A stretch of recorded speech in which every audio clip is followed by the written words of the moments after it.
Hi மக்களே வணக்கம். இன்னைக்கு சிறகடிக்க ஆசை சீரியல் எபிசோட்ல பார்த்தீங்கன்னா நம்ம ரோகிணி அழுதுகிட்டே மகேஸ்வரி வீட்டுக்கு போயிடுறாங்க. மகேஸ்வரியும் அவங்களுக்கு தங்க இடமும் கொடுக்குறாங்க, ஆறுதலும் சொல்றாங்க.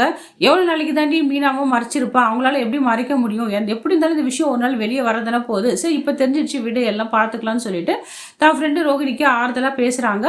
அங்கே மகேஷ் வெளிநாட்டிலேருந்து வந்திருப்பாரு. அவர் பொண்டாட்டி மகேஷ்கிட்ட சொல்கிறாரு, வேணாம் மகேஸ்வரி, இவ்வளோ நாளாக நீ அவங்களுக்கு செஞ்சது எவ்வளோ ஹெல்ப் பண்ணியிருக்க, செஞ்சதெல்லாம் போதும், இனிமேல் வேணாம். அப்புறம் அவங்க குடும்பத்தையும் ஏமாற்றிருக்காங்க, கட்டின புருஷனையும் ஏமாற்றிருக்காங்க, அதனால் அவங்க ஃபேமிலி அகேன்ஸ்டாக இருக்காங்க. நாளைக்கு கோர்ட்டு கேஸ் எதனா ஒரு பிரச்சனை வரும்.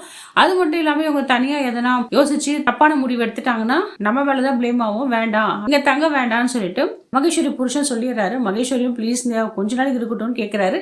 இருந்தாலுமே நான் ஸ்ட்ரிக்டாக சொல்லிட்டேன் வேணான்னு சொல்லிடுறாங்க.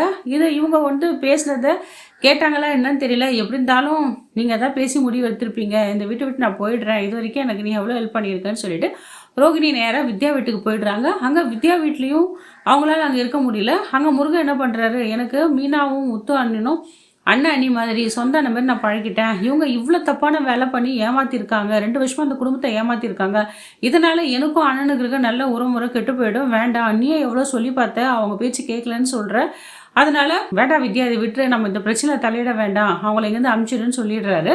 இதை கிட்ட ரோகிணி என்ன முடிவெடுக்க போகிறாங்கன்னு தெரியல, எங்கே போவாங்கன்னு தெரியல. வித்யாவும் ப்ளீஸ் பண்ணி கேட்டுக்கிறா முருகனை, இல்லைங்க தனியாக வீடு பார்க்குறாலாம் அது வரைக்கும் அப்படின்னு சொல்கிறாரு. வேண்டாம் வித்யா, இதெல்லாம் பண்ணி உனக்கு எனக்கு நாளைக்கு பிரச்சனை வரலாம், வேண்டாம், நம்பிக்கை துரோகிகளுக்கு நம்ம இடம் கொடுக்கக்கூடாது, இதோட நீ விட்டுடு அப்படின்னு சொல்கிறாரு. ரோகிணி தான் என்ன முடிவு எடுக்க போகிறாங்க தெரியல. இங்கே மனோஜ் ரொம்ப ஃபீல் பண்ணி அழுதுட்டு இருக்காரு. எப்பெல்லாம் பேசி பழகி என்னை ஏமாத்திட்டாலே, கடைசியில் என்ன முட்டாள் ஆக்கிட்டாலேன்னு சொல்லிட்டு ரொம்ப அழுது ஆர்ப்பாட்டம் பண்ணிட்டு இருக்காரு. இவர் பண்ணுற ஆர்ப்பாட்டத்தை பார்த்து விஜயாவும் எவ்வளோ திமிரு இருந்தால் எவ்வளோ முட்டாளாக்கிட்டு போயிட்டாலே மொத்த குடும்பத்தையும், பாவி அவன் நல்லா இருப்பாளா, நாசமாக தான் போவா, நான் எப்படியும் மனோஜ் நீ கவலைப்படாதடா, அம்மா நான் இருக்கேன், அவகிட்டேருந்து டைவர்ஸ் வாங்கிட்டு உனக்கு நான் வேற ஒரு வாழ்க்கையை அமைச்சு தரேன்னு சொல்லிட்டு நம்ம பிள்ளைகிட்ட பேசிட்டு இருக்காங்க. அந்த வீட்டில் யாருமே சாப்பிடாது இருக்காங்க. அண்ணாமலையாவும் ரொம்ப கவலைப்பட்டு வேதனைப்பட்டு இருக்காரு. மீனா கட்டியும் அவர் பேசாது விட்டுறாரு. இதுக்கெல்லாம் காரணம் ரோகிணி தான். ரோகிணி என்ன பண்ணுறாங்க, போஸில் ஒரு கொளுத்தி போட்டு போயிடுறாங்க ஒரு பட்டாசை. ஓ இவ்வளோ நாள் எனக்கு மட்டும்தான் தெரிஞ்ச உண்மை உங்களுக்கு தெரிஞ்சிடுச்சு, நீ தான் இந்த வீட்டில் எல்லாக்கிட்டையும் சொல்லிட்டேன்னு சொல்லிட்டு அநியாயமாக பாவம் மீனா மேலே பழி தூக்கி போட்டாங்க. இந்த விஜயாவும் திட்டு தீக்கிறாங்க.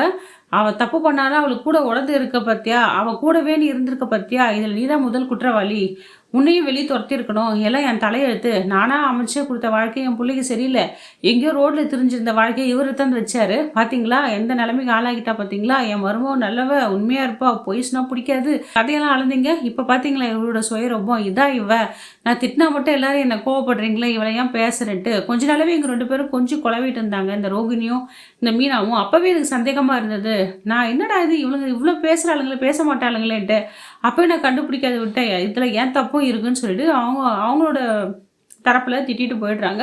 முத்து சரி இப்படிலாம் இருப்பா நான் நினச்சி கூட பார்க்கல மீனா, எவ்வளோ பொய் எவ்வளோ ஏமாத்தோம், இதான் நீ கிருஷ்ண தத்தெடுக்கிறதுக்கு சரியான ரீசன் நான் சொன்னது, என்னம்மா கதைலாம் அளந்த, நான் என்னவோ நினச்சேன், ஒரு விஷயம் கூட என்ன நான் மறைச்சிருக்கேனா, கட்டின புருஷனுக்கு நீ தான் ஏமாத்திட்ட, அப்போ ரோகிணி மட்டும் என்ன ஆளு, அவளை அப்படிதான் அப்படின்னு சொல்லிட்டு முத்துவும் திட்டிட்டு இருக்கு அப்படின்னு முத்துவும் திட்டிட்டு இருக்காரு.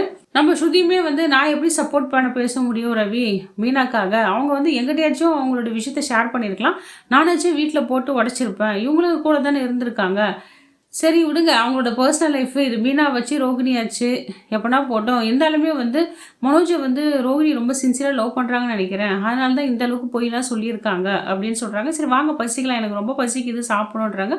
வீட்டில் யாருமே சாப்பிட வரமாட்டுறாங்க. மீனாவும் அழுவுறா. அந்த நேரத்தில் மீனாக்கு நம்ம ஸ்ருதி தான் சப்போர்ட்டாக இருக்கா. முத்துவும் பேச மாட்டுறாரு. மாமனாரும் என்ன ஏதுன்னு எதுவுமே கேட்கல. அவளுக்கு என்ன ஸ்பேஸ் கொடுத்தா தானே அவள் சொல்லுவா என்னென்ன விஷயம் நடந்தது என்னன்ட்டு. இங்கே மீனாக்கு ஆறுதல் சொல்ல யாருமே இல்லை. அட்லீஸ்ட்டு ஸ்ருதியாச்சு என்னாச்சு மீனா, என்ன நடந்து சொல்லுங்கள், எப்படி இந்த விஷயம் உங்களுக்கு யாருன்னா ஒரு வார்த்தை கேட்டுருந்தா போதும், மீனா தரப்பில் நான் எதை அவள் சொல்லியிருப்பா. கடைசி வரைக்கும் இப்படி தான் இருக்க போகிறாங்களா, அடுத்த ஒரு எபிசோடில் என்னென்ன நடக்க போகுதுன்னு பார்க்கணும் மக்களே. இந்த வீடியோ உங்களுக்கு பிடிச்சிருந்தா லைக் அண்ட் ஷேர் கமெண்ட் பண்ணுங்கள். அடுத்த ஒரு வீடியோ உங்களை சந்திக்கிறேன். நன்றி, வணக்கம்.